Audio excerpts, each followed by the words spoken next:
बिस्मिल्लाहिर्रहमानिर्रहीम। अस्सलामुअलैकुम। प्रोग्राम नूर इस्लाम के हर कले नन प्रोग्राम के बा मुंगा बदी पे खबर बांधी बहस को ची ज़कात څه ته ویلی شي او اسلام کې د زکات څه حیثیت دی.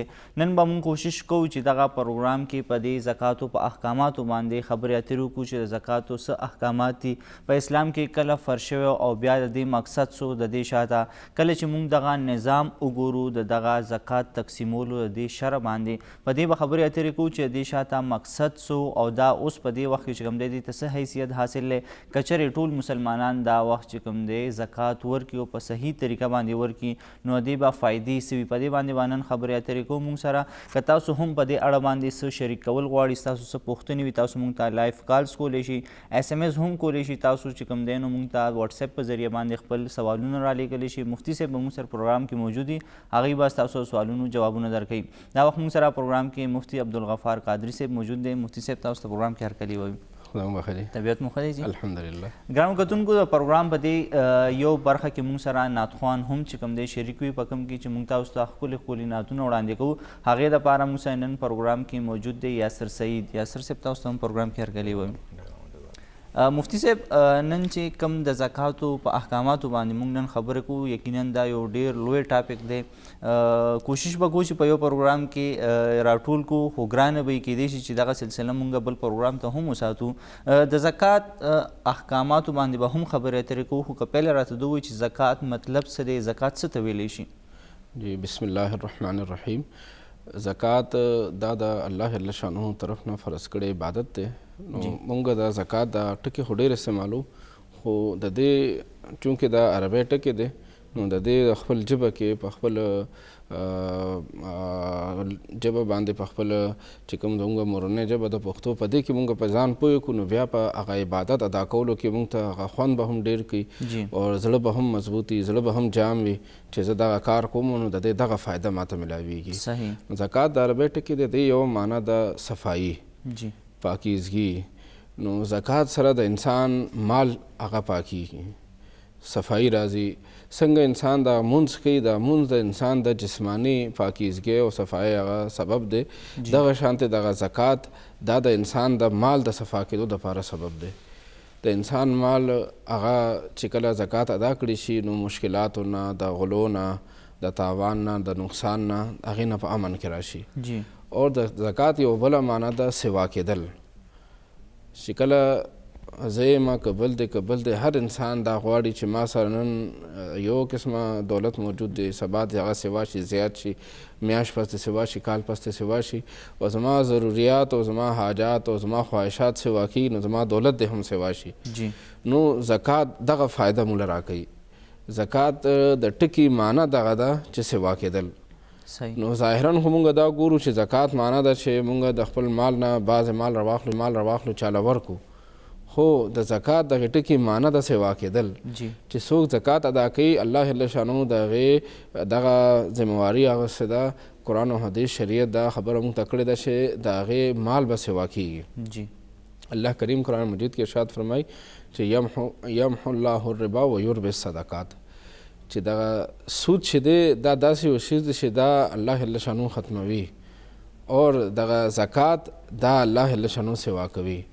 معنا دا چې سود کې انسان د بل د مجبورۍ نه غلطه فایده واخلي او د هغې نه سوی پیسې واخلي نو ظاهرا ځان ته پیسې راخپلې کړي پیسې ترې نه واخلي خو الله جل شانه هغه سود هغه مال بې برکته ګرځولی دی هغې سره د خدای پاک رضامندي او د خدای پاک د خوشحالي او د رب ذوالجلال رضا ورسره نشته نو هغه سود هغه مال راشي ډېرې خو هغه بې برکته یې سپکي هغه بې ځایه ولګي ځان سره مصیبتونه راوړي نو هغه زر ختم شي. او زکات دا د بل ته ورکړه ده خپل ځان نه پیسې کمول دي بل له ورکول دي ځان نه پیسې لرې کول دي خو د هغې په بیس کې د هغې په بنیاد کې دغه وعده ده چې څوک زکات ورکوي د هغه 100 کې 2.5% زکات ورکړو نو د هغه 97.5% هغه به الله جل شانه برکت اچي هغه به سوا کېږي. نو زکات د ټکي معنا ده سوا کېدل. نو هر انسان دا غواړي چې زما مال د سوا شي نن ما سره څومره آمدني ده، زما سره څومره بچت دی، څومره دولت دی ما سره، دا د کم نشي، دا د سوا شي. ځکه ماشومان د انسان چې دی هغه اول انسان ناواده کړي، بیا کویدن وشي، بیا واده وشي، بیا بچي وشي، بیا بچي واړه بیا بچي لویږي. نو د انسان په ژوند کې ورځ تر ورځه د هغې خرچې سوا کېږي. نو دغه حساب باندې دغه هر انسان دا کوشش وي چې زما آمدني او ما ته چې څومره پیسې بچت دی یا زما څومره تنخواه ده یا زما څومره ما ته خدای پاک راکړي دا د هم سوا شي. نو د هغې یوه اسانه طریقه اسلام موږ ته دا ښودلې ده چې دغه سړی د زکات ورکړي. چې کله انسان زکات ورکړي نو دی ځان ته په خپل مال سوا کوي. نو زکات کې ظاهرا خو ما نه پیسې روانې دي، مالدار سړي نه پیسې روانې دي، خو د هغې په عوض کې د الله جل شانو د طرف نه کوم رحمت را روان دی. هغه غریب سړي چې کومه دعا ورته کوي، هغه حاجتمند چې د هغې باندې حاجت پوره کېږي، هغه چې ورته کوم دعا کوي او د الله جل شانو په حکم په عمل باندې چې خدای پاک ورله کوم اجر ورکوي، کوم برکت ورکوي، نو هغې د وجې نه د هغه شته مال هغه سوا کېږي. صحیح. مفتی صاحب دا کم زکات چې کله فرض شو یو اکنامک سیستم دی دلته کې په دې شریعت کې د دې شاته مقصد څو چې دغه زکات فرض کړی شو په دغه مسلمانانو باندې؟ جی اسلام د انسانیت او د معاشره خیر ښېګړه دپاره راغلی دی. نو دغه غرض دپاره په اسلام کې مالی عبادت هغه په خلکو باندې فرض کړی شو چې معاشره کې بعضې خلک داسې چې هغې پیدایشي کورنۍ هغه مالدار وي. یو انسان د مالداره کورنۍ کې پیدا شي، هغه پلار خواری کړي وي، هغه نیکه خواری کړي وي، هغه بچي هم مالدار وي. او بل طرف ته بعضې خلک داسې چې د هغې پیدایش هغه کورنۍ غریب کې شوي وي، هغې پلار او نیکه هغه والد هغې بچي غریبانان وي. نو اسلام دا غواړي چې دغه غربت د انسان هغه سره ټول عمر نه تړلی شوي. دغه انسان د خواري کوي، خپل لاس او خپې منډه تړه بخي، خو بیا هم بعضې خلک د خپل پوره محنت خواري کسب باوجود د هغې ضروریات داسې وي چې هغه نه پوره کېږي. نو اسلام دا نه غواړي چې پیسې د یو ځای کې جمع شي، که اوبه هم یو ځای کې ودرېږي نو هغې کې بوی پیدا کېږي. نو دغه پیسه هم دغه د تجارت دا قانون دی چې پیسه یو ځای کې پرتی او هغه هغې کې سرکولیشن نه وي، هغه ګرځي را ګرځي نه، نو هغې پیسو نه انسان ته پوره فایده نه میلاویږي. نو ویلث آف سرکولیشن دا څنګه یو عالمي قانون دی، نو دا زکات کې ویلث آف سرکولیشن راځي. چې کله یو مالدار سړي د غریب له زکات ورکوي نو یو طرف ته د هغه فریضه ادا کېږي، د خدای پاک حکم ادا کېږي، خو بل طرف ته د هغې غریب نه غربت هم ختمیږي. نو اسلام چې دغه زکات فرض کړی دی د هغې غرض شاته مقصد هغه فلسفه دغه ده چې غربت د معاشرې نه ختم شي. ځکه نبي علیه صلات وسلام باره قانون دا بیان کړی دی، صحابه کرامو ته به دا تعلیم ورکولو، څوک به چا زکات راټولولو، هغې ته به دا فرمایل چې تؤخذ من اغنیائهم، دغه زکات به اخیستلی شي د مالدارانو نه، فترد علی فقرائهم. او کوم علاقې نه دغه زکات راټول شو، کوم محلې نه زکات راټول شو، د اکې محلې هغه غریبانو نه تاسو هغه زکات واپس ورکړئ. مقصد دا چې په معاشره کې د کمې محلې، کمې خاریې، کم علاقې یا کم ملک نه زکات راټول شو، نو هغه نږدې خلکو ټول نه اول حق دی. چې کله یو حکومتي تنظیم، حکومتي اداره یا انفرادي طور باندې معاشره کې څوک زکات ورکوي، نو ټول نه اول به چې کوم ځای کې زکات ورکوونکی موجود دی هغه به خپل نږدې خلکو سره زکات ورکوي. صحیح. مطلب چې چاپیرچل کې کم خلک اوسیږي چې د هغې هغه لیول برابر شي. بالکل د هغې لیول چې د هغه برابر شي، معاشره کې چې دا کوم اونچ نیچ دی نو دغه ختم شي. ځکه دې د وجې نه هم معاشره کې ډېر جرمونه او ډېر ګناهونه کېږي. نو ټول نه اول چې کله زکات راغلی دې دپاره راغلی چې په کلي علاقه، په معاشره، په خاندان کې بعضې خلک ډېر بری او بعضې خلک متوسطي درمیانۍ، بعضې خلک ټیټ وي. نو خپل خاندان کې ټول نه اول انسان دغه زکات ورکړي. نو اسلام غرض دا دی چې خلک د یو بل سره مینه محبت وکړي، یو بل سره تعلق مضبوط شي. نو چې کله زکات ورکوونکې خپل ورور له زکات ورکوي، خپل وراره له زکات ورکوي، خپل خورۍ له زکات ورکوي، خپل خور له زکات ورکوي، ماما له ورکوي، تره له ورکوي، نو دغې زکات ورکوونکي د هغې سره مینه محبت پیدا کېږي. اور دغه چې چا زکات واغستو د هغې هم دې سره مینه محبت پیدا کېږي چې دې زما د ضروریاتو خیال ساتي، دې زما د حاجاتو خیال ساتي. نو هر انسان چې دی هغه دنیا کې چې کله پاتې کېږي د یو بل ته حاجت او ضرورت راځي. هغه مشرانو متل دی چې غر په غر نه ورځي، انسان په انسان ورځي. نو دغه مالداره چې نن ورسره مال دی، سبا دته داسې ضرورت پېښېدی شي چې هغې کې دته به د خپل خاندان خلکو ضرورت راځي، چې هغه ضرورت دته په پیسو نه پوره کېږي، دته به د مټو ضرورت وي. دې ته به د خپل خپلوانو سره ودرېدو ضرورت وي، هغه ته به د لاس او خپې د منډو تړلو ضرورت وي. هر کار خو په پیسو باندې نه کېږي. بعضې ځایونو کې انسان ته د خپل خپلوانو ضرورت راځي. چې کله یو مالداره سړی په خپل خاندان کې غریب سړی د خپل خپلوانو خیال ساتي، نو دغه انسان ته هم سبا ضرورت پیښیږي، نو دغه خپل خپلوان به ورسره مضبوط ولاړي.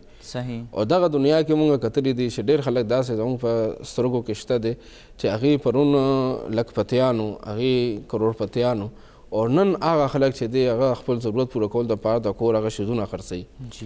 نو دغه وخت چې بدلیږي نو د دې هم څه پته نه لګي. ډېر لږ وخت کې خلک چې دی هغه د هغې هغه سچویشن، د هغې حالت چې دی هغه بدل شي.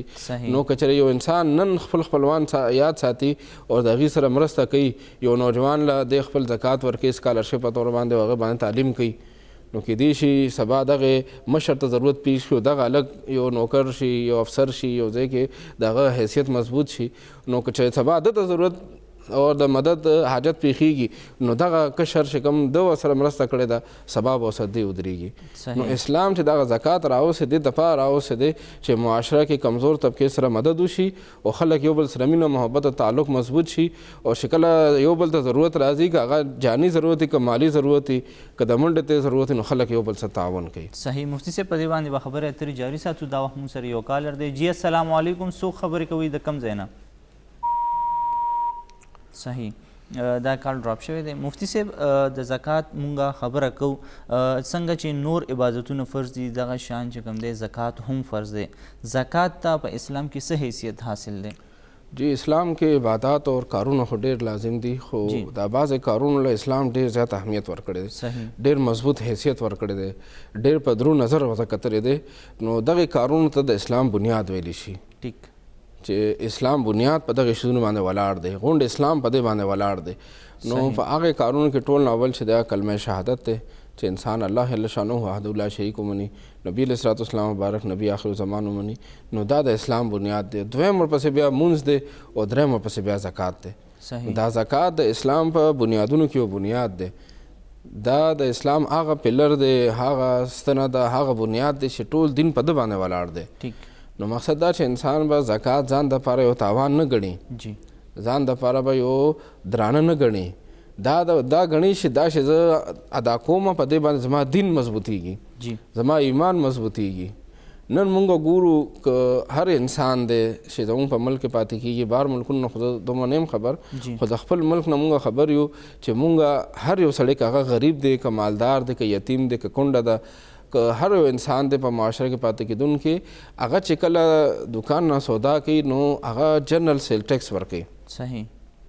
که یو ماچس هم دی اخلي، که وړوکي شیز هم اخلي، د روپۍ 2 روپۍ شیز اخلي، په هغې باندې هم دی ټیکس ورکوي. صحیح. او که چېرې دی به بل جمع کوي، په هغې کې هم مختلف ټیکسونه ورکوي. بجلی بل کې بیل ټیکسونه دي، ګیس هغې کې بیل ټیکس ورکوي، جنرل سیل ټیکس ورکوي، ویل ټیکس ورکوي، ود هولډنګ ټیکس ورکوي.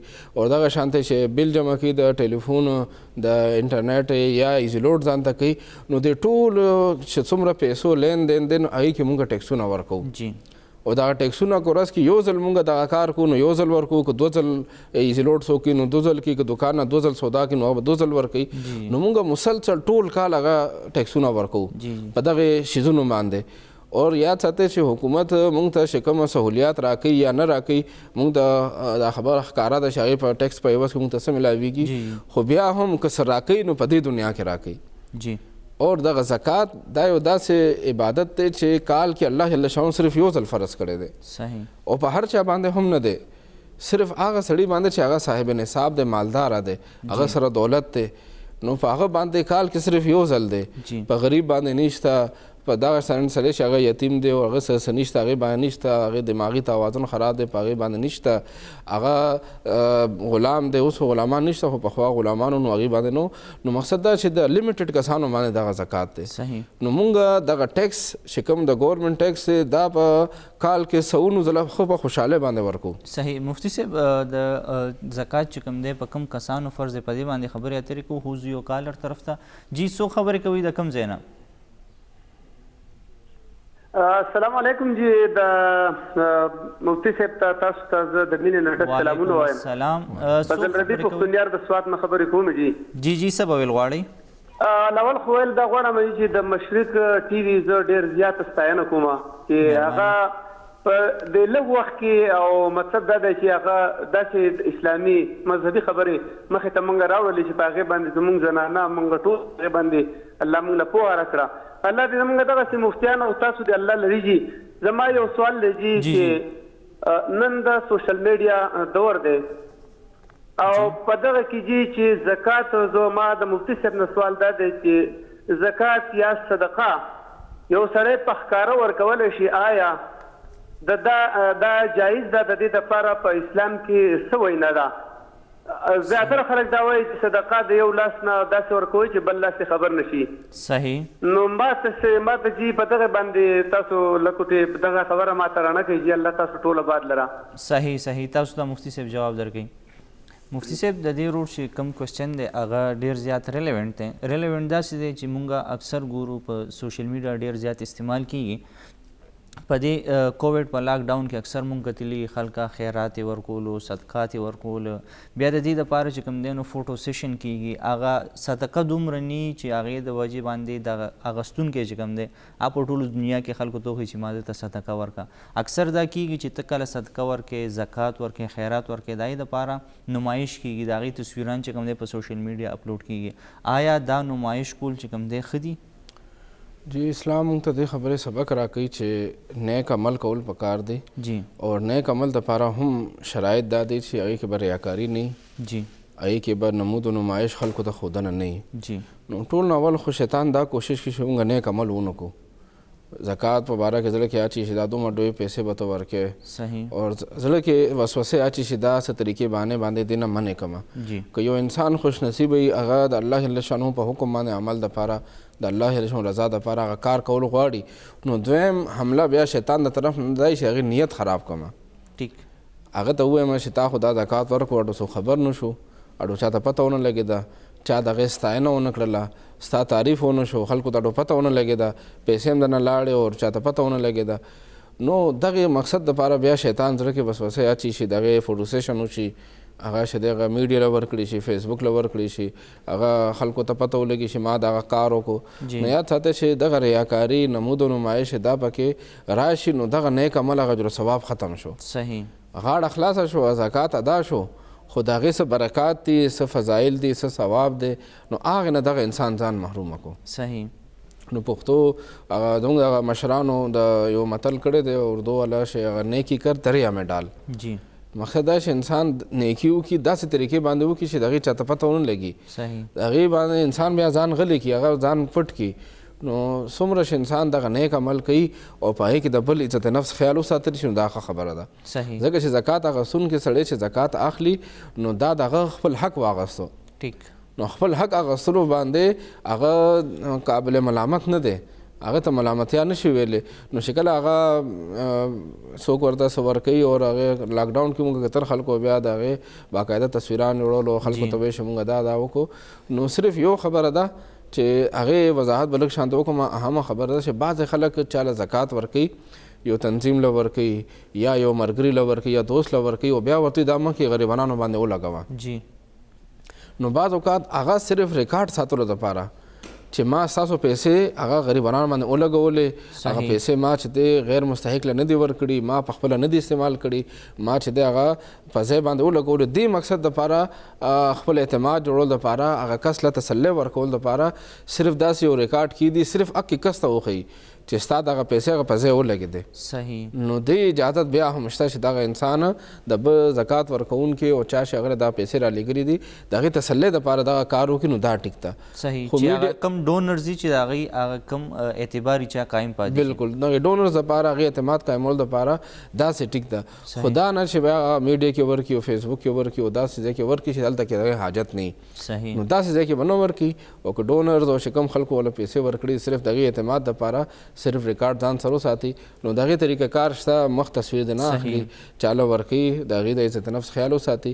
نو مختلف طریقو باندې دغه ډونرز هغه اعتماد هم قایم کړي او د څوک چې زکات اخلي د هغې اعتماد هم قایم شي. صحیح.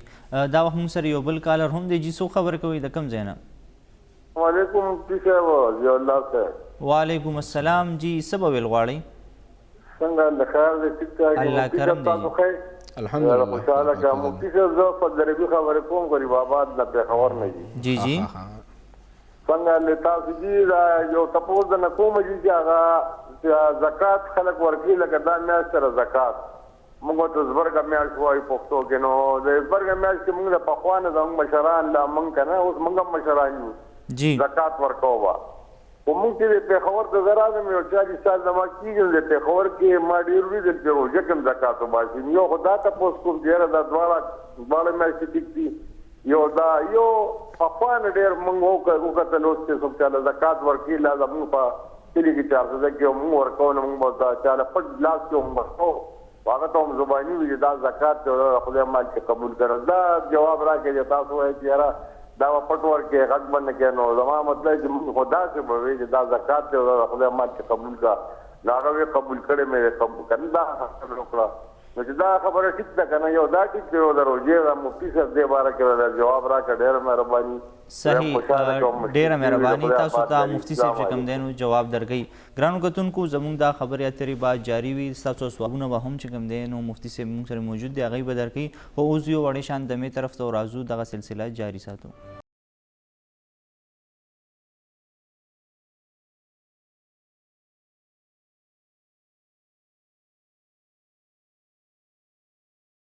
ګرانو کتونکو پروګرام کې یو ځل بیا هرکلی نن موږ خبره کوو زکات په اړه باندې چې زکات څه احکامات دي دا په چا باندې فرض دی د دې شرع څومره ده په دې باندې زموږ خبرې اترې جاري دي مفتي صاحب د بریک نه وړاندې موږ ته یو کالر چې کوم دی نو هغوی دغه پوښتنه کړې وه چې آیا زکات په روژه کې یا په دې زبرګه میاشت کې چې کوم دی ورکول ضروري دي وایي چې اکثر موږ ګورو زموږ مشران په دې ټایم کې زکات ورکوي د فضل ربي لالا دا تپوس وکړو دوی هم ډېر پخوانی قدردان دي نو ډېر ښه تپوس وکړو ځکه چې زموږ په کلي معاشره کې خلک زبرګې میاشت کې زکات ورکوي نو ذهن کې یو سوال راځي چې دا زبرګې کې څه وجه ده یا موږ په پښتو کې دغې رجب میاشت ته زبرګه ولې وایو نو دې وضاحت اول وکړم چې موږ ورته زبرګه ولې وایو زبرګه بزرګۍ او د عزت احترام په دې معنی باندې استعمالیږي اصل کې دا حدیث پاک کې الفاظ راغلي دي نبی علیه الصلاة والسلام بابا فرمایي چې دا رجب میاشت دا د الله جل شانه میاشت ده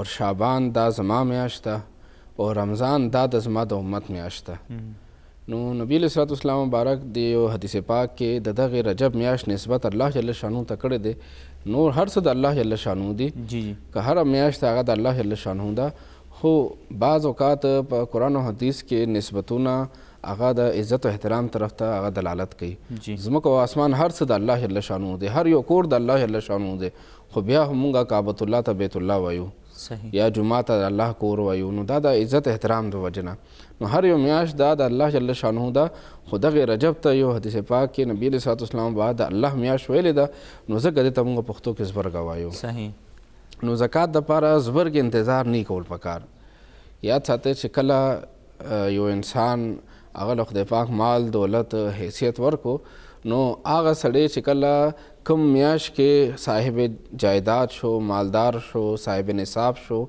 نن سبا په اعتبار سره 52 تولې چاندې هغه پیسې څومره جوړیږي هغه تقریبا پیسې کمیږي زیاتېږي 65,000 سره نږدې تقریبا جوړیږي چې دومره پیسې یو انسان له راغلې او بیا کاله پورې ورسره پرتې وې نو دغه سړی مالداره شو نو کم میاشت کې دله دا راغلی وې نو بل کال کې هغه میاشت کې ته باندې زکات ورکول لازم شو صحیح چې د کال په هره میاشت کې راشي خو چې په هغه باندې پوره یو کال بالکل په هغې هر یو میاشت کې 10 سره پیسې راغلې او هغې باندې کال برابر شو نو اوس هغه پیسې ونه لګېدې 10 سره جمع پرتې دي صحیح نو کال چې کله پوره شو هر یو میاشت ته که هغه زبرګه ده که هغه شعبان ده که رمضان ده که شوال ذیقعده ذوالحجه محرم صفر ربیع الاول ربیع الثانی هر یو میاشت وه چې کوم میاشت کې د باندې کال 12 میاشتې پوره شوې دغه سپومې په حساب باندې سپومې په حساب باندې 12 میاشتې پوره شوې نو دوی به زکات ورکوي صحیح بیا په دغې زبرګې میاشت کې ولې خلک زکات ورکوي زموږ په کلي معاشره کې دا خبره مشهور ده خلک زبرګې میاشت کې زکات ورکوي د هغې یو وجه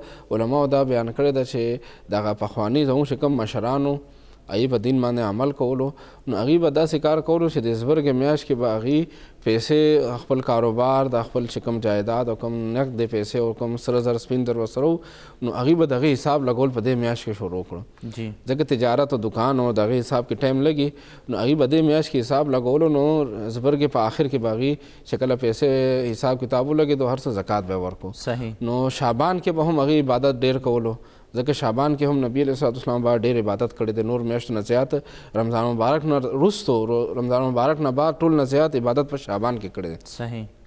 نو زموږ مشرانو به هم شعبان د عبادت د ځان تیارولو دپاره په زبرګه کې وځان د پیسو د عبادت نه، د پیسو د زکات نه، پیسو د ورکړې نه به ځان فارغ کو. بیا شعبان او رمضان کې به عبادت کولو. نو زموږ په معاشره کې یو روایت چې دی هغه د زبرګې شروع شوی دی، کنی شریعت کې دا قانون دی چې کله 12 میاشتې پوره شوې نو بس زکات به ورکوي. صحیح. دې کې بیا زبرګې ته انتظار نه دی کول پکار. او دغه شانته هر میاشت کې چې دی باندې ټایم پوره شو دی به زکات ورکوي، نو ته خدای پاک اجر او ثواب ورکوي. صحیح. او بیا لالا یو بل تپوس وکړو چې زکات ورکول په وخت کې بعض خلک کوي چې دا زکات کې قبول کا. نو یاد ساته اسلام کې دا قانون دی، فقهاو لیکلي دي چې زکات ورکوونکي چې کله د خپل پیسو نه پیسې جدا کوي هغه وخت کې دی نیت د زکات وکړو، بس دغه نیت د کافي دی. صحیح. ورکولو په وخت کې هغه کس ته دا وینا کول چې دا په زکات کې قبول کا، نو دا خبره ضروری نه ده. صحیح. د خولې نه چې کوم دی نو په دغه ټیم کې دا اقرار کولو، بیا غستو والا وي هم دا وایي چې ما قبول کړي، دغه اقرار ضروري نه دا اقرار ضروري نه دی. خو صرف دومره دغه زموږ د مشرانو بعضې طریقو کې لکه خیر وي، هغې چې کوم طریقه خپله کړې هغې کې خیر وي. بعض اوقات داسې وي چې انسان هغه چا له زکات ورکوي هغه نه پېژني چې دا سړی صاحب نصاب دی که نه دی، دی مالداره دی او که نه دی، په ده باندې زکات کېږي که نه کېږي. صحیح. صحیح. هغې د وجې نه بعض علماو دا طریقه وښودله چې تاسو زکات ورکوئ نو ورته وایه چې دا زکات کې قبول کا. که هغه غریب وي، مستحق وي، زکات اخیستلو قابل وي، نو هغه به زکات واخلي، او که هغه مالدار وي هغه به وایي چې ما زکات مه راکړه، زه خپله مالداره یم. صحیح. که دغه انسان ته خپله پېژنې او ته بیک ګراونډ معلوم دی، ته دا ګڼې چې او دی مستحق دی، نو یا په دغه ټایم کې د دې وینا ضرورت نشته. بالکل. زموږ مقصد هم دغه دی چې اسلام دغه موږ ته تعلیم راکوي چې زکات انسان هغه چاله ورکړي څوک دی پېژني. صحیح. او ټول نه زیات ښه انسان پېژني هغه خپل خاندان دی. ټیک. خپل خاندان کې انسان ته پته وي چې دغه نوجوان دا سبق وي، د سټوډنټ دی، د سره آمدني ذریعه نشته، او دغه دله زه زکات ورکولی شم، دغه جینۍ چې ده دغه پلار چې دی مالداره دی خو دې سره پخپله څه نشته، زه هغې له ورکولی شم. نو یاد ساته اسلام دغه تعلیم راکوي ټول نه اول نږدې خپلوانو کې زکات ورکوي. صحیح. خاندان نه بار. مفتي صاحب ستاسو دا خبر ویل ته جاري ساتو، خو هم سره یو کالر دی. جی څوک خبرې کوي د کوم ځای نه؟ السلام علیکم جی، زه ناصر خبرې کوم د نوخار نه جی. وعلیکم السلام. جی څه ویل غواړئ؟ ضیاءالله بھائی اول خو تاسو باندې مفتي صاحب باندې او نعت خوان باندې زما د اړخې سلام قبول کړئ جی. پروګرام مو ډېر ښکلی روان دی جی. ما یو سوال کولو جی، او هغه دا و چې مفتي صاحب نه دا سوال و چې لکه بنیادي طور په دې زکات کې او په صدقه او خیرات کې څه فرق دی جی؟ صحیح. لکه آیا زکات چې دی که نه دا په کومو خلکو کېږي او صدقات خیرات کومو خلکو له ورکولی شي؟ صحیح. دې کې راته بنیادي فرق وښیي جی. ټیک. تاسو ته مفتي صاحب جواب درکوي. مفتي صاحب د دې دغه چې کوم کوېسچن دی هغه یقینا چې زموږ په معاشره کې وي، بعضې خلک وایي زه خیرات کوم، بعضې وایي صدقه کوم، بعضې وایي چې کوم دی زه زکات کوم. نو زکات په چا باندې چې کوم دی هغه تقسیمیږي، بیا صدقه ته چاته ورکولی شو، خیرات بیا چې کوم دی نو په کومو خلکو کې تقسیمولی شي، دې دپاره څه ضروري دي؟ جی دا ډېر ښایسته سوال وکړو. موږ نن هغه سوال دا خبر ډسکس کوله هم دې د وجې نه بیا به اوس وکړو. یاد ساته اسلام کې لازمي ورکړه هغه یو څو قسمه باندې ده جی، چې د هغې کې زکات دی، هغې کې سرسایه ده چې وړوکي اختر کې فطرانه خلک ورته وي، سرسایه ورته وي، دا ده. منخه ده، انسان یو کار باره کې یو خبره وتړي چې که زما دا کار وشو، بیمار روغ شو، زما پاس شوم، نوکري ملو شو، زه به دا کوم، نو دې ته منخه وي، منت ورته وي، منخه ورته وي. نو دغه شانته چې کوم لازمي ورکړي دي زکات، سرسایه، منخه وغیره، نو دې دپاره یاد ساته یو حکم دا دی چې دا به خپل ځان باندې، په خپل بچو باندې، په خپل مور پلار باندې دې باندې انسان نشي خرج کولی. صحیح. دې به خامخا د دغې کسان نه بغیر نور چاله به ورکوي او غریب سړي له به ورکوي. ټیک. غریب له به ورکوي، دا به مالدار له هم نشي ورکولی، که زکات ده، که سرسایه ده، که منخه ده. نو د دې یو حکم دی چې دا به غریب له ورکوي، او غریبانانو کې اول هغه خپلوان له به ورکوي چې هغه مور او پلار نه وي، نیا نوکونه نه وي، بچي نوسي کړوسي نه وي، او ښځه او خاوند یو بل له نشي ورکولی. صحیح. ټول نه اول حقدار چې دغه خپل ورور دی، خپل خور ده، ماما دی، تره دی، چاچی ده، ماما کور والا ده، د هغې بچي دي، نو دا څومره نږدې رشته ده، نو ټول نه اول حقدار دی دي. صحیح. او دویمه ورکړه په اسلام کې هغه چې ده هغه صدقه ده، هغه خیرات دی. دا چې د الله رضا دپاره هسې انسان ورکوي. صحیح. دا زکات سرسایه منخه دا خو ورکول فرض دي خو صدقه او خیرات دا فرض نه دا لازم نه دي دا انسان اسه الله د رضا دپاره چاته ورکړه کوي نو هغې دپاره هم اول زیات ثواب په دې کې دی چې خاوند د ښځې له ورکړي ښځه د خاوند له ورکړي پلار د خپل بچو له ورکړي بچی د خپل پلار له ورکړي مور له ورکړي نو دا چې کومه اسې ورکړه د نفلي نو د هغې ټول نه زیات ثواب په دې باندې دی چې انسان د خاوند د ښځې له ورکړي ښځه د خاوند له ورکړي خپل بچو له ورکړي مور پلار له دې ورکړي صحیح دا یو بل باندې تقسیمیږي یو بل باندې دا ټول نه اول حقدار دغه دی اول ثواب په دې باندې ډبل دی حدیث پاک کې راځي نبی علیه الصلوة والسلام به فرمایي چا دغه نفلي ورکړه نفلي صدقه خیرات دا خپل دغه خپلوانو له ورکړو نو دله به الله جل شانه 2 اجر او ثواب ورکوي جی که پردو له ورکړو 1 اجر او ثواب د صدقې او که خپلوانو له ورکړو بچو له ورکړو مور او پلار له ورکړو ښځې له ورکړو نو په دې باندې 2 اجر او ثواب دی یو د ورکړې صدقې هغه اجر او ثواب دی او یو د خپلولۍ خیال وساتلو جی نو ځکه یاد ساتئ زکات کې هم دغه مسله ده چې دی به اول خپلوانو کې ورکوي خو هغې دپاره دا ضروري ده چې خپل مور او پلار نیه نکونه او خپل بچي او ښځه او خاوند یو بل له نشي ورکولی خو نور خپلوانو له نږدې له ورکولی شي ورونو خویندو له ورېرونو له خورزۍ له ماما له مامي له چاچي له تره له تره بچو له نو دغه حقدار چې دی دی د اول به ورکوي او چې کوم نفلي ورکړه د صدقه او خیرات دی نو دا چې دی ټول نه اول به انسان د خپل کور نه شروع کوي صحیح مفتی صاحب کچرې دغه صدقه او خیرات په خپل خاندان کې ورکوي آیا ضروری ده چې هغه دی غریب وي که نه هغه مالدار یا ستا د معاشي لیول مطابق وي نو آیا هغې له هم ورکول پکار دي بالکل نفلي صدقه انسان مالدار له هم ورکولی شي لکه ښځه مالداره ده خاوند مالدار دی مور پلار مالداره دی یا بچی مالداره دی نو په هغې باندې هم کیږي خو صرف دومره ده که چېرې دې ته ډېر ضرورت نه وي نو بیا خپل خاندان کې د هغې نه زیات ضرورتمند رور دی یا خور دی یا خوری دی یا ورواره دی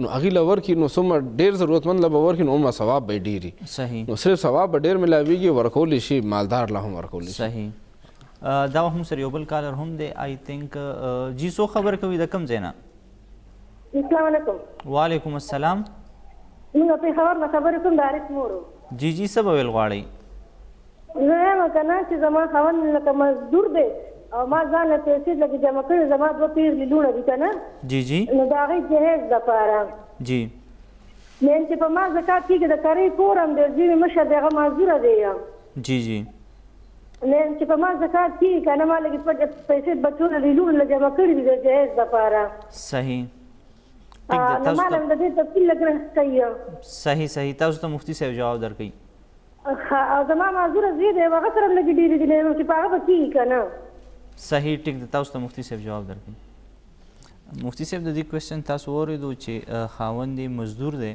او د 2 لوریانې دي او هغې دپاره پیسې جمع کړي دي او بیا د کرۍ په کور کې هم اوسېږي آیا وی دغه پیسو باندې زکات کېږي ځکه چې دا ما د لوریانو د جهیز دپاره سنبالي کړي دي اصل کې چې کم پیسې هغه د انسان راتلونکي مستقبل ضرورت دپاره ایښي وي او موجوده وخت کې هغه خرچ نه شي او په دې باندې کال تیر شي نو په دې باندې بیا زکات راځي صحیح یو انسان حج دپاره پیسې ایښي دي نن سبا حج داخله تقریبا 5 लाख روپۍ ده او څه کال کرونا د وجې نه حاجیان لا نه هغه پیسې پرتې دي نو حج فرض دی فرض عمل دپاره ایښي دی خو په هغې باندې زکات شته نو دی لوریانې واړې دي او دی اوس نه ورته پیسې جمع کوي نو په دغې باندې به زکات راځي او که چېرې لوریانې لوی دي او د هغې واده نږدې دی دی هغه پیسې جمع کړې کال نو پوره شوې 9 میاشتې 10 میاشتې 11 میاشتې شوې او دی هغه پیسې خرچ کړې نو په دې باندې بیا زکات نشته صحیح که دې باندې یو کال ټایم تیر شو ضرورت دپاره ایښي نو بیا هم دوی زکات ورکوي او زکات کې هغې خرچ نه شوې هغه ضرورت دپاره ایښي د خو هغه خرچ نه شوې او کال پرې تیر شو بیا به دوی زکات ورکوي که کال نه مخکې هغه خرچ کړی نو په هغې باندې زکات نشته صحیح مفتي صاحب که چېرې په دغه پیسو باندې دوی د دغه لوریانو ودونو دپاره سامان والي او هغه سامان ځان سره کېږي د دغه واده په موقع چې کوم دی بیا استعمال شي آیا په دغه سامان هم بیا زکات راځي سامان باندې بیا زکات نه راځي صحیح چې دوی د لوریانو دپاره سامان واغسته هغه لوریانو دپاره کېښودو په دغه سامان باندې نه راځي دا زکات چې راځي دا په سرو زرو باندې راځي سپین زرو باندې راځي نقد روپو باندې راځي دا په بانډونو باندې راځي دا که چېرې چا تکافل انشورنس لایف انشورنس وغیره کړی دی هغې کې پیسې جمع کړي په هغې باندې راځي که چا له قرض کې پیسې ورکړي دي او هغه قرض والا انکار نه کوي هغه تښتېدلی نه دی هغه انکار نه کوي مني چې دا پیسې ما سره زه به دله درکوم نو دغه شانتې پیسو باندې هم د زکات ورکوي به که شیرز اغوستي دي هغه ځان سره ایښي دي یا کمپنۍ شیرز ورسره دي نو د هغې څومره مالیت دی په هغې باندې به هم دې زکات ورکوي. صحیح. مفتی صاحب زکات په چا باندې فرض دی؟ دې لپاره څه کرایټیریا پکار ده؟ یو انسان دی هغه وایي چې په ما باندې زکات فرض کیږي، ما ته به څنګه پته لګي آیا هر انسان چې کوم دی نو په نن سبا وخت کې مالدار دی شپېته روپۍ یا 15 روپۍ تاسو کمې یادېږي، آیا چې دا وسري نو دی به خامخا زکات ورکوي؟ جی چې کوم سړي سره نن زمانه کې د خپل ضروریاتو نه کوم ژوند سره لازمي خبرې دي، ضرورت تړلې خبرې دي ژوند سره، نو هغې فی چې دغه 52 تولې چاندې هغه پیسې برابر شي نو دې وکال پس د هغې زکات ورکوي. صحیح. هغې دپاره شرایط دا چې دی په خپله عاقل وي، بالغ وي، مسلمان وي، نو دغه سړي باندې چې کله کال تیر شو دغه پیسو باندې نو دا بیا زکات ورکول لازم دي. صحیح. یاد ساتئ چې کله انسان دغه پیسې ځان سره ایښي دي او دې د یو ضرورت دپاره ایښي دي چې زه به دې باندې کور جوړوم یا به دې باندې بچو له واده کوم یا بل څه غرض، نو دغه غرض دپاره چې کله د هغې کې استعمال کړې نو بیا هغه پیسې ولګېدې په دې کې زکات نشته. خو که چېرې هغه کال پس دی 2 کاله پس 3 کاله پس به هغه کار کوي او هغه پیسې هغه دپاره ایښي دي نو دغې پیسو باندې به دې زکات ورکوي. صحیح. ګرانو کتونکو زموږ دا خبرې اترې به جاري وي، په زکات باندې به نور هم تفصیلي خبرې اترې کوو چې دا به څوک اخیستی شي، په چا باندې لازم دی او د دې احکامات څه دي، په دې باندې زموږ خبرې اترې جاري دي. خو زه یو وړې شان ته مې طرف ته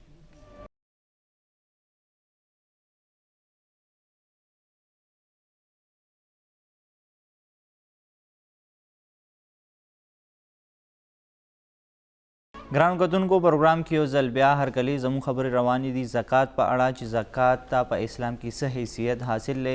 دا یو فرض عبادت دی کوم چې په ټولو مسلمانانو باندې فرض شوی دی او هغه هم هغه مسلمانان څوک چې صاحب جایداد دي، صاحب دولت دي، چا سره چې کوم دی نو په دې دنیا کې دولت شته او هغې دپاره په هغه باندې په یو خاص شرع کې چې کوم دی دغه زکات فرض شوی دی. په دې باندې زموږ خبرې اترې جاري دي.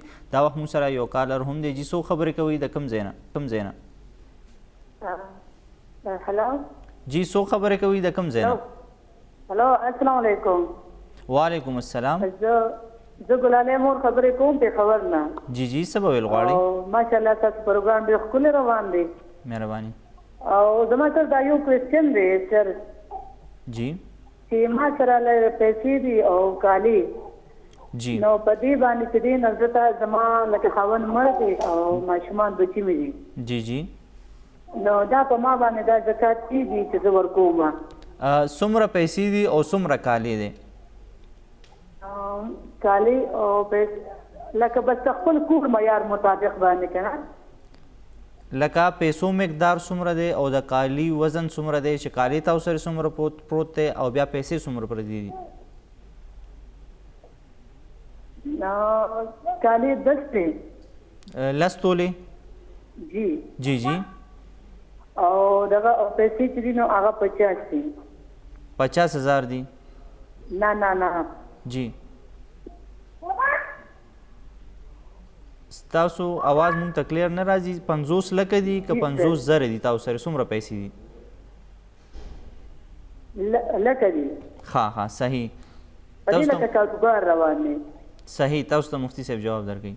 جی سر زه سر دې کوېسچن ماته لږ راکړه چې زما خپل یتیمانان بچي دي زه په خپل یتیمانانو بچو خرچ کوم او ګناه بار یې ورکوم. صحیح ټیک دی. تاسو ته مفتي صاحب جواب درکوي. مفتي صاحب دا خو وختي مونږ ډېر تفصیل کې خبره مو کړه چې دا به چاته ورکوم. دوی سره اوس 10 تولې سونه ده او 50 لکه روپۍ دي خو خاوند یې مړ دی، ماشومان چې کوم دي نو یتیمانان دي. آیا دا وایي چې زه په خپل ماشومانو باندې دغه زکات پیسې خرج کولی شم که نه دا به زه بهر خامخا ورکوم؟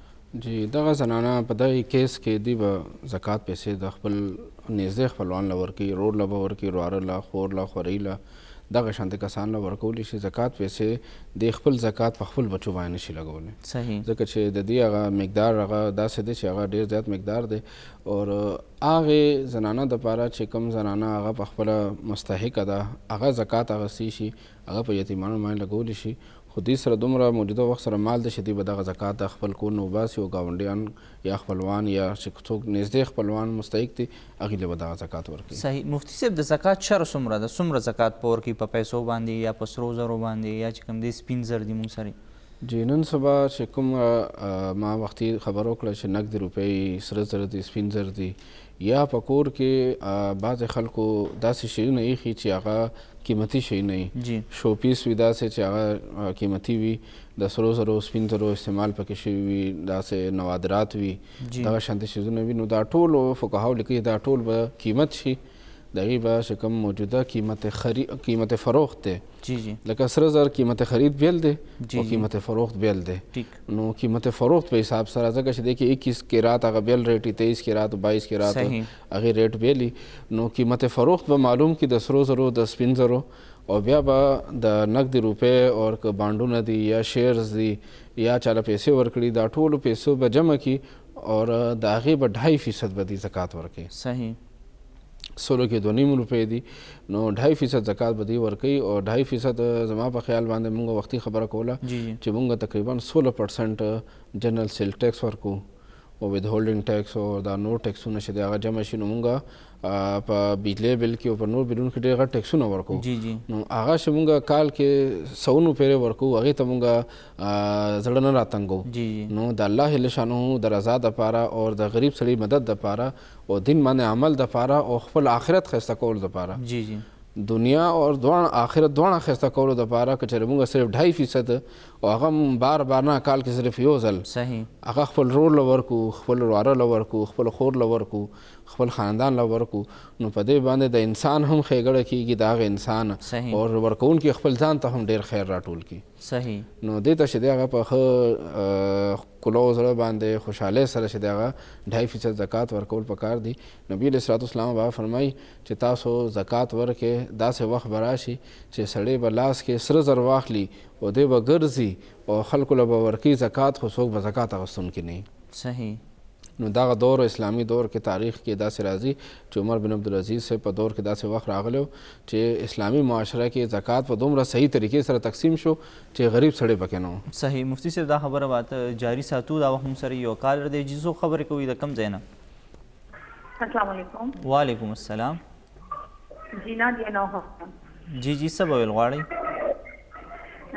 سر زما لومړی سوال دا دی که نه چې موږ نه دلته یو کس پوښتنه وکړله چې آیا زه سرکارۍ په کور کې اوسېږم او ما اډوانس 1 لک روپۍ د ډېر وخت نه ورکړی دی په دغې باندې زکات فرض کېږي صحیح او سر او دویم کوېسچن مې دا دی چې چا سره سونه څومره وي زه صرف چې نه دا معلومات کوم ډېر خلک وایي چې 7.5 تولو نه کم وي نو زکات پرې نه کېږي او 7.5 نه زیات نو زکات پرې کېږي نو نن سبا خو د تولې ډېر غټ قیمت لګېدلی دی صحیح آیا د دې لږ غواړم ټیک شو صحیح مفتی صاحب تاسو ته جواب درکړي مفتی صاحب دی وی چې یو انسان د کرۍ په کور کې اوسېږي کله چې د کرۍ کور نیسو په هغې کې اډوانس پیسې ورکړي هغه چې کوم مالک سره پرتې وي ستا وي محفوظ وي هغه سره نو آیا دغه 1 لک روپۍ که چېرې موږ اډوانس ورکړی دی او هغه موږ د کرۍ کور کې اوسېږو او هغه مالک سره پرتې دي په دغه 1 لک روپو هم موږ چې کوم دی نو زکات ورکوو دغه چونکې د نن سبا مسلې دي دا اډوانس کې ورکول چا سره پیسې کېښودله نو هغې وجه نه دغه شانتې مسایلو کې بیا موجوده وخت کې علماو اختلاف راځي نو دغه شانتې پیسو ته علماو یو اصطلاح ورکړی چې دین ضعیف هغه قرض چې هغه لږ کمزوری غونته کې قرض دی دې کې د چا چې دا پیسې هغه سره ایښي دي د هغه استحقاق شته هغه د ده حق دی چې د هغه بل سره پرتې دي خو فی الحال هغې باندې قبضه د ده نشته دی صحیح نو دغه شانتې پیسو باندې علما کرام فرمایي چې دې ته چې کله دته واپس رالی دغه پیسې واپس دته ملو شوې نو هغې نه وروسته به بیا دې زکات ورکوي صحیح دغه شانتې پیسې چې بل څه پرتې وي خو ده سره د ده په دي هغه بل سره په قبضه کې دي نو چې کله ده لاس ته راشي او بیا په هغې باندې کال برابر شي نو هله به دې زکات ورکوي او دې چې کوم څومره کال هغه سره پرتې وي هغه کال هغه زکات هم د باندې بیا وروسته ورکول نشته دی صحیح مفتی صاحب د دې د کوېسچن دویم پارټ هم دی د دې جواب به هم ورکوو خو ګرانو کتونکو اوس وخت شوی دی یو وړې شان دمې ځو او دغه دمې نه پس بیا راځو په دې باندې خپلې خبرې اترې جاري ساتو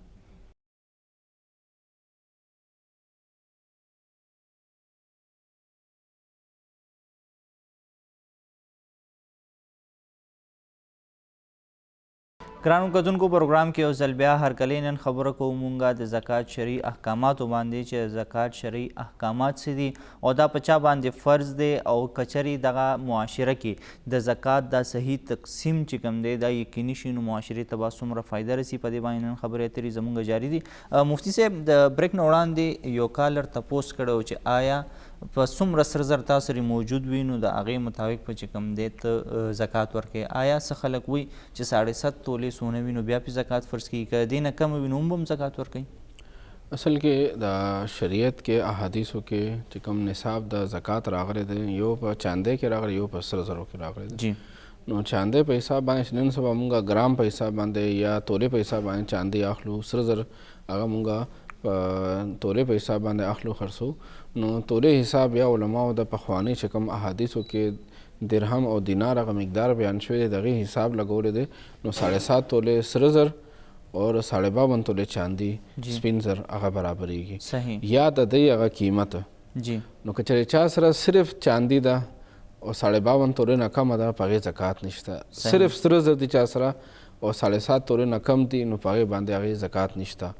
خو که چېرې هغه سره 3 تولې 4 تولې 5 تولې سره زر دي چاندي هم ورسره یو توله یا یو ګوتمه داسې شته دی نو بیا فقها فرمایي چې دا دواړه به یو بل سره یو ځای کولی شي. د هغې دواړو قیمت د هغې پیسې به یو ځای کړي شي او بیا که چېرې چاندی یا د سرو زرو نصاب ته رسي نو بیا به هغې زکات ورکوي. یا نقدي روپۍ ورسره شته نو هغه نقدي روپۍ او دغه سره زر او سپین زر به یو ځای کړي شي یا بانډونه وشته یا شیرز ورسره شته داسې مالیت والا شیزونه ورسره شته نو بیا به هغه دغه چاندی سره سرو زرو سره یو ځای کولی شي.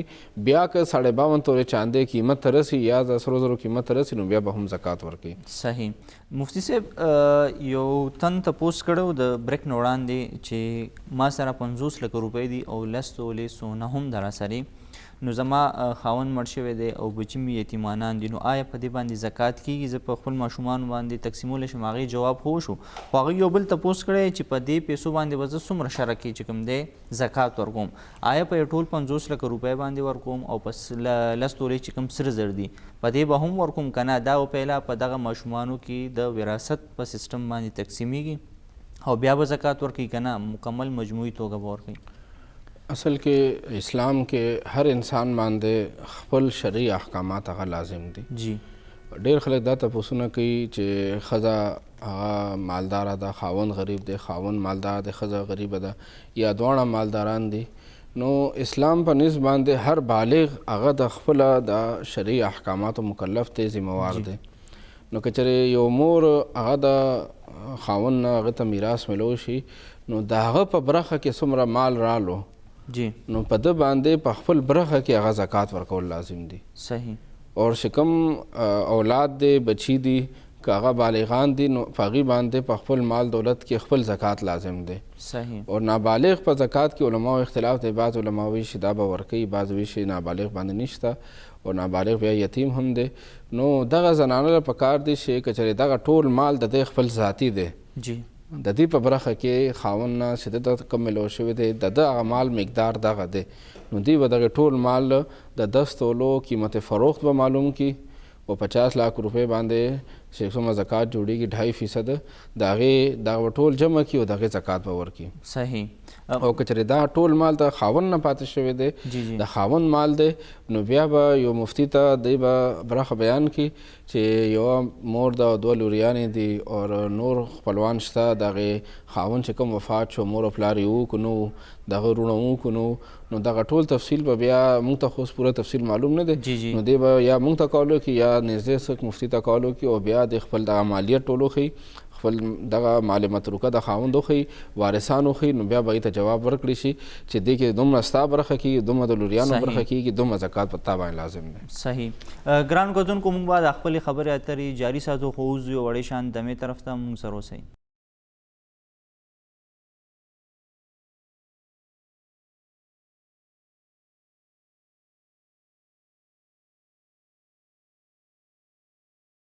ګرانو کتونکو پروګرام کې یو ځل بیا هرکلی مونږ خبره کوو د زکات په اړه باندې چې زکات څه احکامات دي او د شرعي حیثیت څه دی. مفتي صاحب بریک نه وړاندې مونږ د زکات په شرع باندې خبره اترې کولې چې دی په څومره شرع باندې دا تقسیمیږي. بیا که چېرې یو انسان دی هغه په کاروبار کې پیسې انویسټ کړي دي یا دکاندار دی روزانه په بنیاد باندې ډېر زیات چې کم دی نو پیسو لین دین کېږي ته اخیستل کې خرڅل کې د دې طریقه کار به بیا سي چې دغه کاروبار نه بعد ته خپل زکات څنګه ورکړې؟ جی کم خلکو چې کاروبار کې پیسې انویسټ کړي دي دکان کې سودا اچولې ده کاروبار ته د هغې او روزانه پیسې پکې ځي راځي او هغې کې پروفټ هم وي هغې کې هغه خپل ایسټس هم وي نو کم ایسټس دي کم شی سازو سامان دی چې هغه کال سر په دکان کې پروت دی نو هر دکاندار ته پته وي چې زما په دکان کې 15 لکو سودا پرته ده 10 لکو سودا پرته ده نو دی به د دغې سودا په حساب باندې زکات ورکوي. صحیح. او دته چې کم پروفټ راځي روزانه د سیل کیږي اور په هغې کې دته چې کم پیسې انکم راځي نو هغې پیسو بیا دا ده چې کمې پیسې د استعمال کړې ولګېدې تنخواګانې ورکړې نوکرانو له یا کور خرچې ورکړلې کور کې ولګېدې نو کومې پیسې پکې ولګېدې په هغې باندې هم زکات نشته.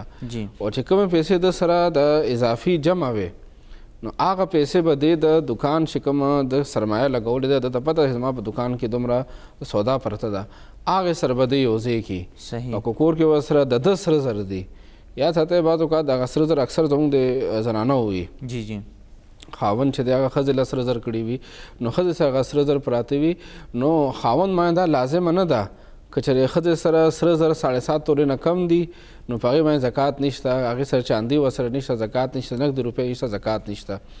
او که چېرې دغه سره زر او سپین زر ورسره دي یا ښځې سره خپلې پیسې هم شته نو خاوند باندې لازم نه ده چې هغه د خپل ښځې طرف نه زکات ورکړي. صحیح. هغه ښځه به خپل طرف نه زکات ورکړي خو زموږ اکثر داسې وي چې خاوند ښېګړه کوي د ښځې هغه زکات چې دی ادا کوي نو دا هم ټیک ده. اسلام کې 2 قسمه عبادت دي یو هغه عبادت دی چې هغه مالی عبادت دی یو هغه عبادت دی چې هغه جانی عبادت دی لکه مونځ او روژه دا جانی عبادت دی نو مونځ او روژه یو انسان د بل انسان د طرف نه نشي ادا کولی. صحیح. خو چې کوم مالی عبادت دی چې هغه زکات دی هغه سرسایه ده هغه منخه ده نو هغه د انسان د یو د بل د طرف نه ادا کولی شي خو دومره ده چې صرف هغه ته ووایي چې زه ستا طرف نه دغه کار کوم ستا زکات زه ادا کوم ستا سرسایه زه ورکوم ستا په فلاني باندې قرض دی هغه زه ستا طرف نه ادا کوم نو صرف خبرې کړي هغې نه وروسته هغه بیا دغه عبادت ادا کولی شي.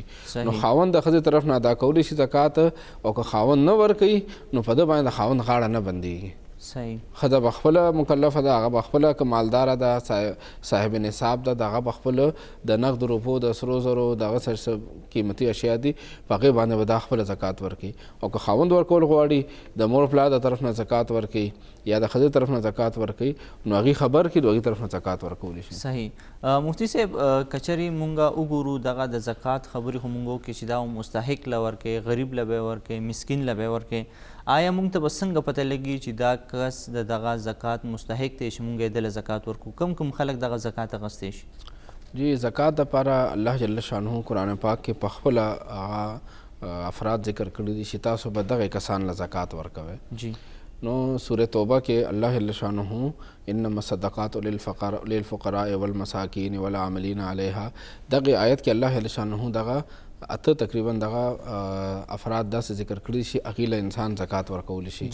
نو ټول نه اول خبره خو دا چې زکات چې دپاره د اسلامي تعلیمات دا دي چې دا د نږدې خلکو له ورکړي شي نو انسان ته پته وي چې دغه سړی مستحق دی او دغه سړی مستحق نه دی.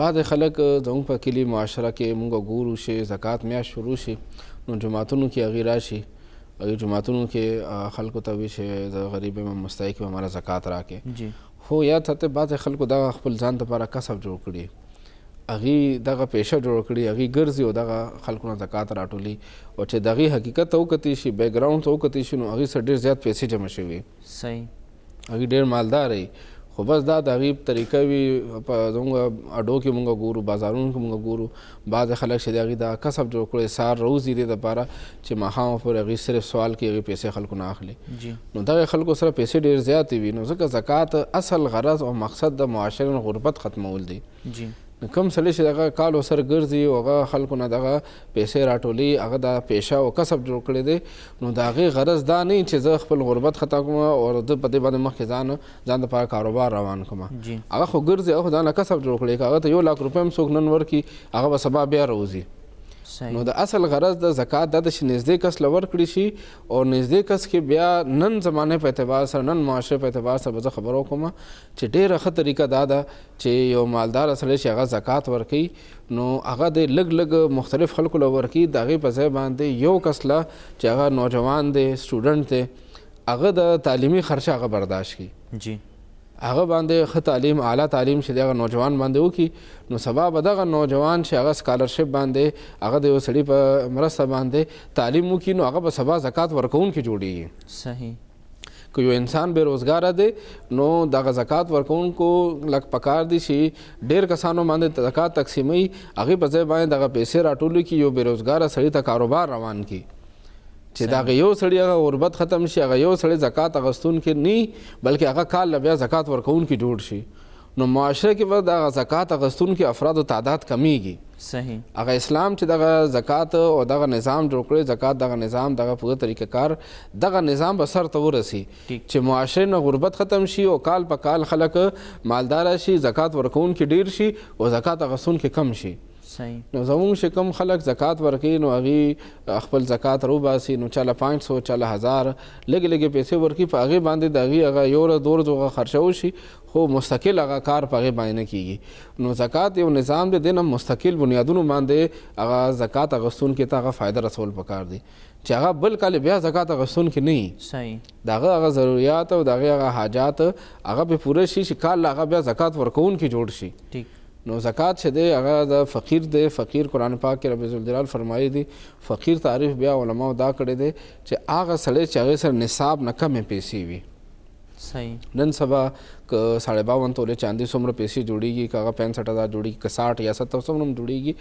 هغې نه کمې پیسې ورسره دي نو دغه سړی زکات اخیستی شي بیا الله جل شانه ذکر کړی اول مساکین هغې کس ته ویلی شي علما فرمایي فقیر هغه چاته وي چې هغه سره پیسې وي خو د خپل ضروریات پوره کولو دپاره نه وي کمې وي ورسره اور مسکین هغه چاته وي چې هغه سره هېڅ هم نه وي نو فقیر او مسکین چې دا د یو بل په معنا باندې موږ استعمالو فلانې غریب دی فلانې فقیر دی فلانې مسکین دی خو شریعت کې فقیر هغه چاته وي چې هغه سره نصاب نه کمې پیسې او مسکین هغه چې هغه سره هېڅ هم نه وي نو که نن یو مزدور پیشه سړی دی تنخواه پیشه سړی دی هغه میاشت کې 1,500 روپۍ تنخواه هم اخلي خو د هغه کور خرچې هم 1,500 دي هغه سره بچت نه پاتې کیږي نو دغه شان د مزدور طبقه دغه شان تنخواه والا خص هم زکات اخیستی شي زکات دپاره دا ضروري نه ده چې هغه معذوره وي یا هغه یتیم وي یا هغه چې دی هغه ډېر غریب وي نو دغه شان د سړی بلکې هغه سړی چې هغه سره نصاب نه کمې پیسې دي هغه سره بچت چې دی هغه د دغه کم نصاب دی 52 تولې چاندي هغې نه پیسې کمې دي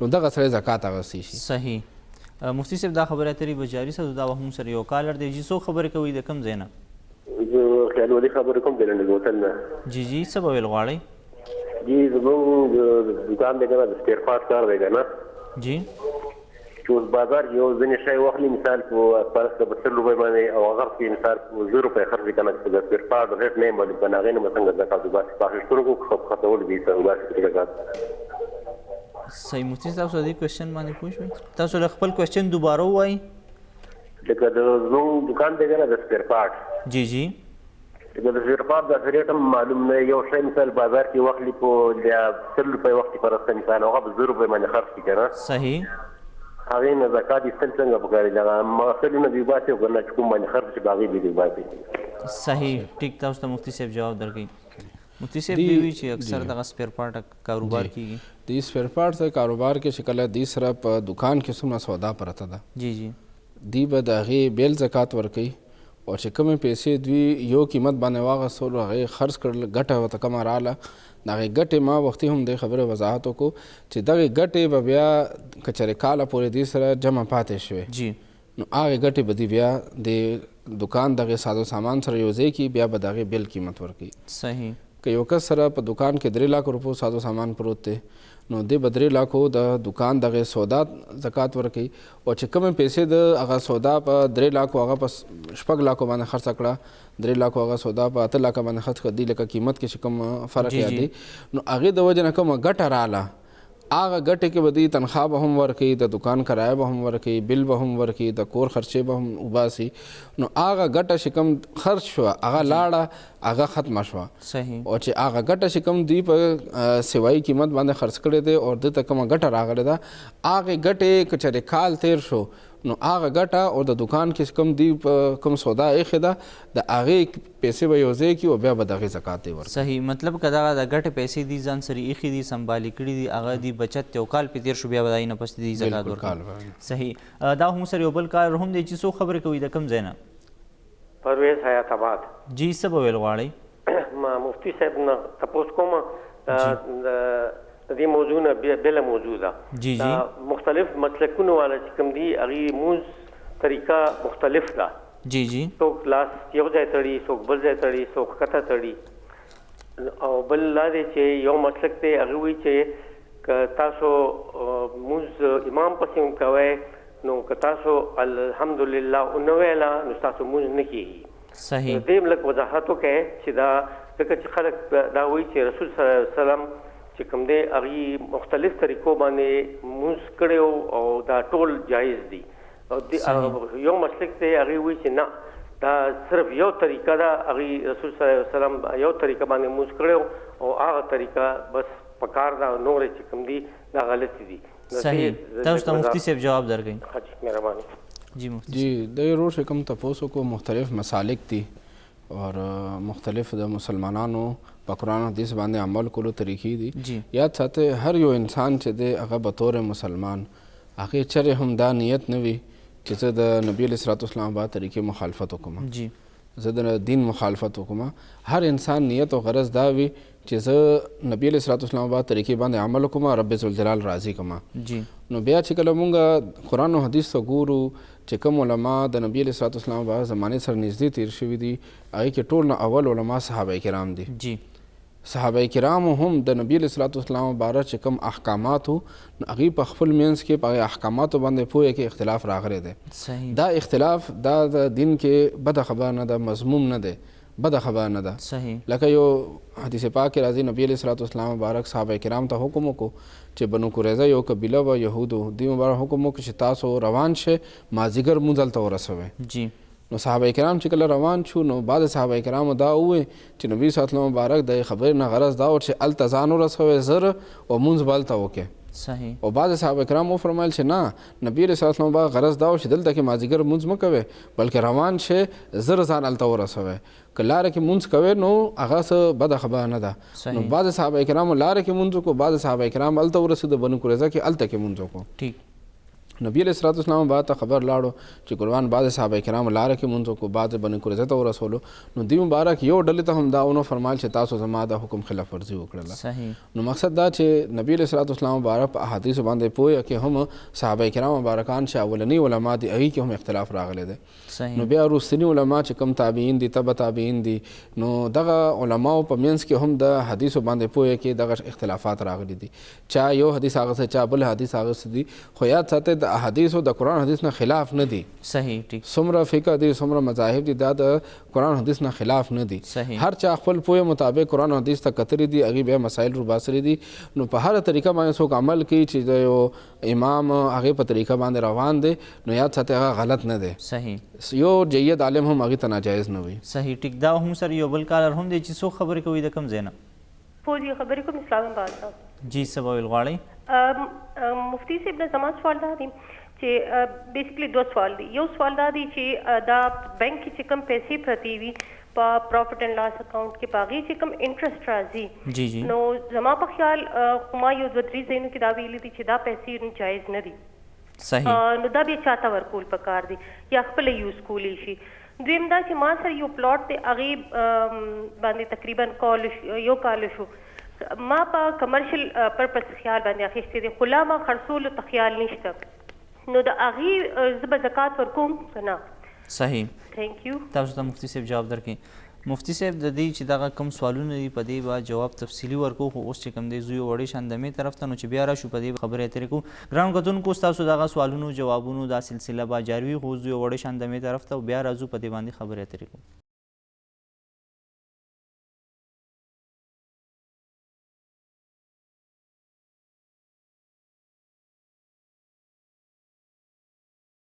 ګرانو کتونکو پروګرام کې یو ځل بیا هرکلی نن مونږ خبره کوو د زکات احکاماتو په اړه باندې چې شرعي حیثیت د دې څه او په شریعت کې څومره شرع د دې دپاره مقرر شوې ده، په دې باندې مونږ تفصیلي خبرې اترې کوو. د هغې سلسله جاري ده. ستاسو هم که په دې اړه باندې څه کوېسچنې وي تاسو مونږ ته کال کولی شئ. مفتي صاحب به ستاسو سوالونو جوابونه درکوي.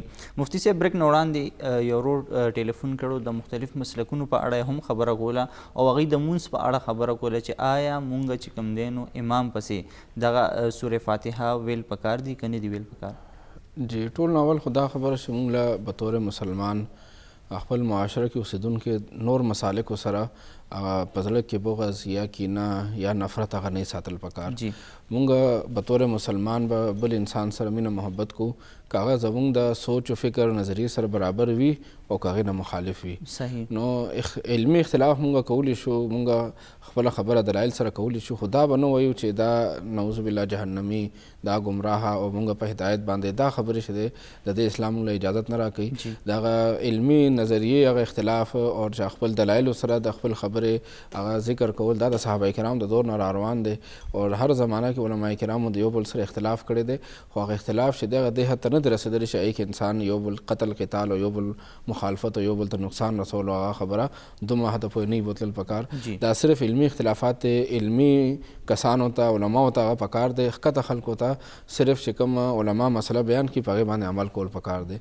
نو دې رور د سورې فاتحه کومه خبره وکړه نو زموږ په دې ملک علاقه کې مونږ اکثر خلک چې ګورو نو هغه د امام اعظم ابو حنیفه رحمه الله هغه مقلدین دي. د هغې په طریقه باندې هغې نکاح تړي، د هغې په طریقه چې کوم هغې قرآن حدیث نه مسایل بیان کړي، هغې جنازه کوي، هغې د دون دغه مسایل هغې باندې عمل کوي. نو که یو حنفي امام پسې او د امام اعظم ابو حنیفه مقلد هغه مونځ کوي، هغه په خپله مقلد دی، نو هغه له پکار دا دی چې هغه سورة فاتحه نه وایي.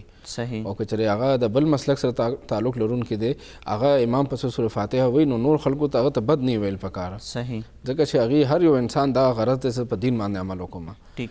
اور بیا چې کوم دغه مسالک په منځ کې چې کله موږ دغه سوچ او نظریه وساتو چې دا هم زما مسلمان ورور دی، اگر چې د ده هغه عمل هغه لاره بدله ده خو منزل د ټولو یو دی. صحیح. چې هغه منزل د الله جل شانه رضا دی، نبی علیه الصلاة والسلام مبارک رضا دی، د هغې مبارک اتباع ده او جنت حصول دی. د ټول مسلمانانو غرض او مقصد دغه دی. صحیح. نو دغه نظریه ذهن څخه ساتل پکار دی چې دغه بل انسان هغه لاره جدا ده خو منزل او دغه چې کوم مقصود دی هغه یو دی. صحیح. مفتی صاحب یو بل تن هم کوېسچن کړی چې دکان یا کور په کرای ورکول یا دا شان چې کوم دی نو ګاډی په مختلف کپنو کې لګول، هغې چې کوم دی نو دوی له پیسې ورکوي، آیا په دې باندې زکات شته دی او که وي نو دا په څه طریقې سره؟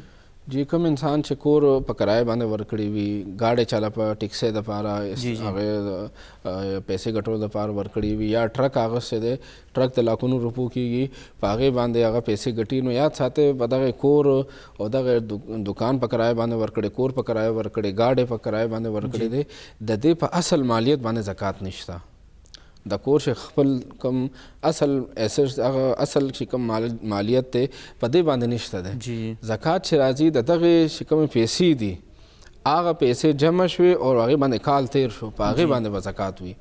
د ده په اصل مالیت باندې که ګاډی د 100 لاکو دی په دغه 100 لاکو روپو باندې زکات نشته، بلکې دا پیسې چې کومې ګټي او هغه پیسې بیا کال پورې جمع پاتې شوې بیا په پیسو باندې دی. که کور د 100 لاکو دی په هغې 100 لاکو باندې زکات نشته، بلکې څومره کرایه راله او هغه جمع شوه او په هغې باندې کال تیر شو، په هغې باندې بیا زکات وي. صحیح. مفتی صاحب یو که چېرې یو انسان یو کور خپل شته دی او بل کور دپاره پلاټ اخیستی دی، وایي چې زه په دې باندې کور جوړوم، آیا په دغه پلاټ باندې هم بیا چې کوم دی زکات راځي؟ کوم یو پلاټ د کور جوړول دپاره اخیستی دی، لکه مونږ ګورو چې معاشره کې داسې وي چې خپل کور د پلار نیکونو هغه کوم کور دی هغه چې کله ورونه ودونه وکړي بچي زیات شي نو هغه بیا هغې خپلو کې تقسیم کړي، یو بار ورور بار وځي بل ورور هلته پاتې شي، نو هغه بار وتونکي هغه ځان له پلاټ واخلي کور جوړول دپاره، نو یاد ساتئ په هغې پلاټ باندې هم زکات نشته. صحیح. که چېرې یو انسان هغه پراپرټۍ کاروبار کوي هغه ګاډی اخلي خرڅي، ځمکې اخلي خرڅي، پلاټونه اخلي خرڅي، کور اخلي خرڅي. نو دا اوس د کاروبار دی. اوس دغه اشیا کاغه پلاټ دی، کاغه کور دی، کاغه گاډي دی، دا مال تجارت دی. صحیح. اوس په د باندې د په مالیت باندې چې دغه کال پس باندې زکات ورکوي. صحیح. او که کور د پاره هغه څه د کال پس به جوړي، 2 کال پس به جوړي، نو د کور د پاره هغه څه په د باندې بیا زکات نشته. صحیح. و مفتی صاحب همدې سره ریلیټډ یو زنانه د اسلام آباد نه کال کړو چې ما پلاټ اغستی دی په کمرشل بیس باندې او هغه چې کوم دی نو ما سره اوس هم موجود دی، کال ما سره شوی دی، خو زما د خرڅولو هیڅ اراده نشته. آیا زه په دغه پلاټ باندې زکات ورکوم؟ چې کوم دی د خپل دپاره خپل د کور جوړول دپاره هغه څه دی یا دکان جوړول دپاره یا دکان جوړول دپاره هغې باندې زکات نشته دی. صحیح. اگر چې هغې اوس دغه شانته یې د کور په نه دی جوړ کړی، دکان په نه دی جوړ کړی، خالی پلاټ پروت دی، خو په دې په مالیت باندې زکات نشته دی. صحیح. مفتی صاحب دی یو بل کوېسچن هم کړو چې په بینک کې چې کله پروفټ اینډ لاس اکاونټ وي او دې باندې چې کوم انټرست راځي نو آیا دا موږ خپله استعمالولی شو که نه؟ د دې نه به چې کوم دی نو دغه پیسې مونږ بل چاته ورکړو؟